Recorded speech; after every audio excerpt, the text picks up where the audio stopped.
Hello everyone, it's good to see you guys again. This is Mitch from Mitch Bay. So today we're going to talk about 4 mistakes that I see sellers making when they first begin their eBay store. And for us seniors, this is really important. I do not want you guys to fall into these traps that I see all the time. So I just pulled up an eBay page and looks like we got some things here that I've been looking at recently. So let's go into one of the first things I see a lot is the photos, right? Photos have to be clear. They have to be very clear. You see that there? I should be able to look at this photo if I'm a potential buyer and know what is this. So this looks like it's yarn. Now see the background? The background's okay. They always say on eBay to use a white background, but this seller understood very quickly he or she has a white product, so a white background wouldn't look that great. So they use wood. I thought that was very smart. Then I see you want to post more than 1 or 2 photos. You have up to 12 options of photos for one product. If you can, use all 12 options. And then the second photo here is, you see Sublime. So now you know it's cashmere. The seller is really trying to make you understand what they are selling. And it makes sense, right? It's a good, really good way to post your stuff, right? Next one is they show you again the barcode. It's all locked up like brand new. They're showing you that as well. And the fourth one here is again, they're showing you another tag here for the product. Now, they only use 4 photos of the 12. I always say for all my senior citizen sellers, use at least 6 photos because you want to put as much information on there as you can so people understand what it is you're selling. Let's go look at another one. How about this right here? It's another Sublime yarn. Now, see the background, it's not that great. My eyes are over 50 years old, so it's just, it's kind of confusing for me to see what's going on here. But again, they're selling Sublime. I do see that. I understand that. And again, the packaging's kind of got some glare there. You see the glare there? That's glare. You don't want that glare going on. You want a clear photo of what you're selling so people can understand. This person here actually doesn't need my advice because they're doing really good on their sales, but it's just something for you to see. Let's go down here to this. Okay, this I can't even tell what it is. It looks like maybe a purse. I'm not sure, right? So it's a Bluetooth speaker. Okay, so there we go. Okay, there we go. Now this is it's not a bad shot because it's a black product against a white background. This is actually a pretty good shot though, actually. They did a good job here. They're showing you the box as well, so it looks like to me, the impression is that it's a new product, which is really good. This is a good shot. They did really good. It looks like they used the eBay white background option. So what that is that eBay has an option now where if you take a photo and you want the background to be erased or deleted and instead you have a white background, eBay has that option. I can show you that later. So that's the first rule I want you guys to do is that make sure your pictures are clear. The second thing I see a lot is that people are buying used products, which I do. I told you before, 40% of my inventory is used, meaning somebody else has had the product before them. So what's my rule of that? My rule is this, it's a year rule too. When you guys are buying used products from a Goodwill or whatever, right? When you're buying those kind of products, you have to think about this. You got to think about, would I buy this for my best friend? That's how I think about it, right? Would I buy this for my best friend, like this here? This is a Motorola SI 500 body video camera, mic speaker, microphone, used. See, used, no SIM, no battery. So this is a very good explanation. This person's telling you, okay, it's a Motorola 500, but look, it's been used. They're telling you that for sure. No SIM card and no battery. This is how you want to show your advertisement. You're saying to people, yes, it's used, but here are the things about it that it's used, and here's what's going on with it, of course. He's even showing you the model number and the serial number. Very good way to show a product, okay? So when I buy used, I always think about, is this something I would give to my best friend, right? That's how you want to think about it. You don't want to think about, will this sell? Yeah, it'll probably sell, in time. Most things sell in time. The issue is that would you want to sell it to your best friend? Because if you keep that kind of quality in mind, you're not going to have a lot of problems because you're going to research, right? Look what this guy did. He's showing you the back of the battery compartment.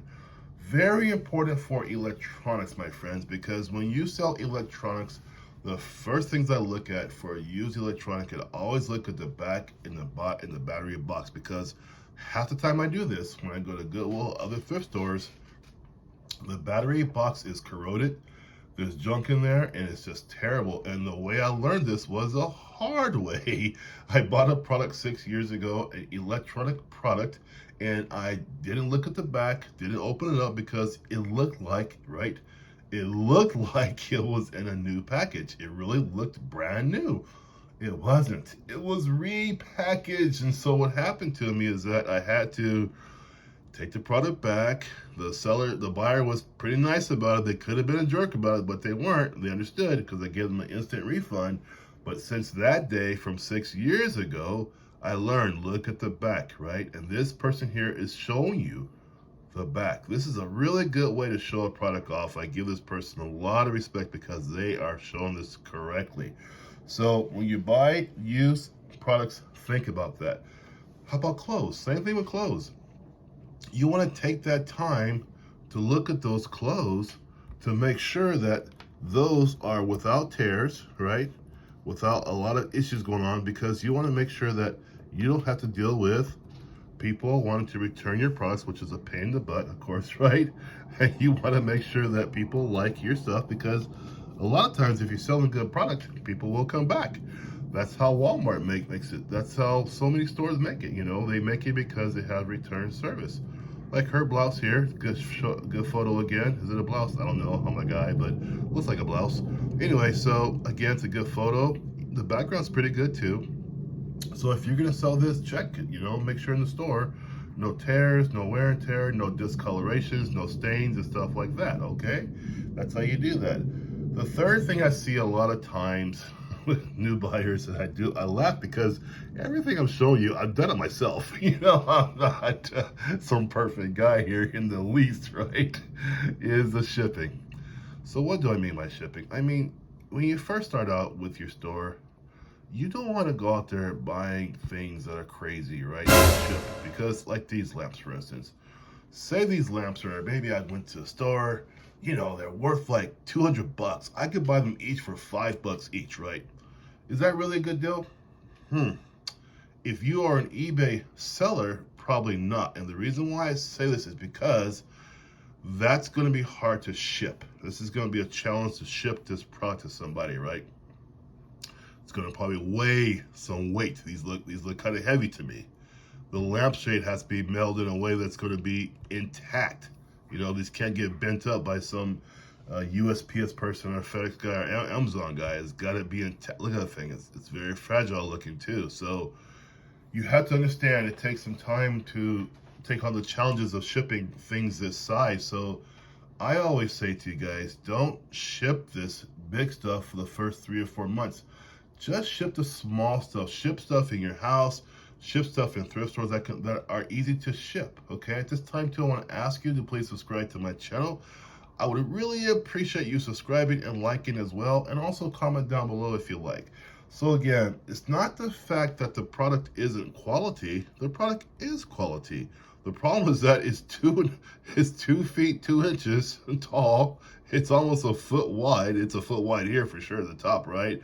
9 inches here. This would be a pain to ship. It would be a pain for me. Even to this day, after 6 years later, I don't ship stuff like this. I don't even buy stuff like this. This would give my Tylenol a headache, okay? So I don't touch that. And the last one I want to tell you guys about, the big mistake we make is this. And, oh, this is the only mistake I didn't make, actually, because, not because I'm great, it's because I wasn't even aware of it at the time when I did my store. Making your store, and you start buying products too fast to keep your store organized. So what do I mean by that? I'm meaning that some people in the first month are buying things like printers and wrapping papers and this and that for their store, and they've only made a few sales, it doesn't make any sense, right? You don't want to do that. It's like a plane taking off with maybe only 10% of the passengers on the plane. That's not how you make money. That's how you lose money. Same way here. Don't go out there buying the printer paper and the printers and all this fancy stuff from USPS, and all these things until you start making sales. And so, a good thing I say, if you're making about 9 to 10 sales a week, yeah, sure, then you start buying stuff to support your store. But for the meantime, guys, take the small hit by paying for the shipping at the USPS store. Don't get a printer yet. Don't do things. Use your hand, write things out for now, because like any store, any business out there, Starbucks, Apple, all those businesses out there, they all start somewhere, right? I mean, it's just how business works. You don't wake up one day and you have this business, right? Because look how far Apple's come. Look at the Apple products. They didn't start this way from day one. It took time to get to these awesome Apple products we have now, like the phones and the watches and stuff like this nice watch here. Apple didn't one day wake up and say, okay, we got a watch here. No, it took years and years and years to get here, right?